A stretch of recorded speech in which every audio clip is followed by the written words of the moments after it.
பத்திரிகையாளர் அவர்களே வணக்கம். வந்திருக்காங்களா? லாஸ்ட் டைம் என்ன ஒரு கொஸ்டின் கேட்டேன் சார். நான் ஈவெண்ட் முடிச்சுட்டும் சாரை தேடினேன், எனக்கு கிடைக்கல. ஸோ என்ன ஒரு கேள்வி கேட்டிருந்தாங்க, நான் அணிஞ்சிருந்தது சம்மருக்கான ட்ரெஸ்ஸா அப்படின்னு. அதாவது சம்மருக்கு இது மாதிரி ஸ்லீவ்லெஸ் போட்டுட்டு காற்று வாங்கிட்டு வந்திருக்கிறியாமா அப்படின்றது தான் நீங்கள் கேட்ட கேள்விக்கான பொருள் அப்படின்னு எனக்கு ஒரு 5 செகண்டில் புரிஞ்சுது.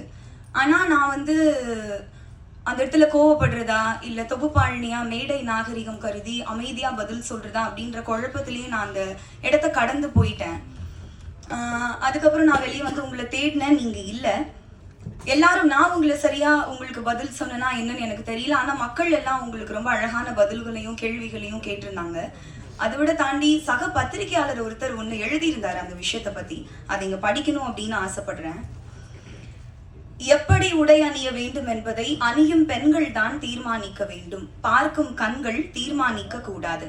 அதிலும் பொறுப்பும் அனுபவமும் மிகுந்த ஒரு பத்திரிகையாளர் ஒரு பெண் தொகுப்பாளரின் உடை குறித்து இன்று சபையில் கேட்ட கேள்வி ஊடக அறத்தை கேலி கூத்தாக்கிவிட்டது.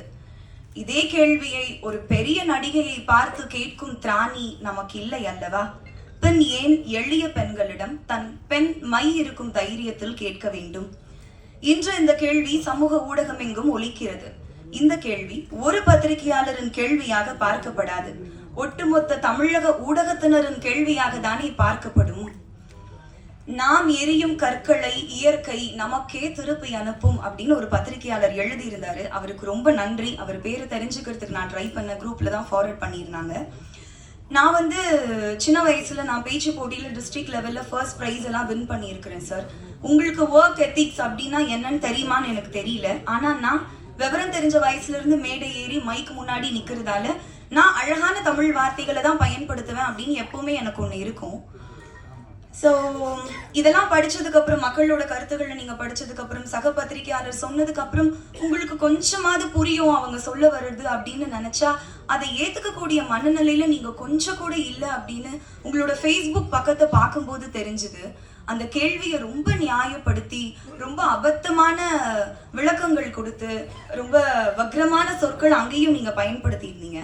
அதை பார்க்கும்போது எனக்கு நீங்க ஏன் இப்படி பண்றீங்க, மாற மாட்டீங்களா, புரியாதா அப்படின்லாம் எனக்கு கேட்க தோணல. ரொம்ப வருஷமா கேட்குறாங்க. எனக்கு இருந்த ஒரே கன்சர்ன், உங்களோட அடுத்த தலைமுறைக்கு நீங்க என்ன மாதிரியான மாரல்ஸையும் எத்திக்ஸையும் வேல்யூஸையும் கடத்துவீங்க அப்படின்றதா என்னோட ஒரே எண்ணமா இருந்துச்சு.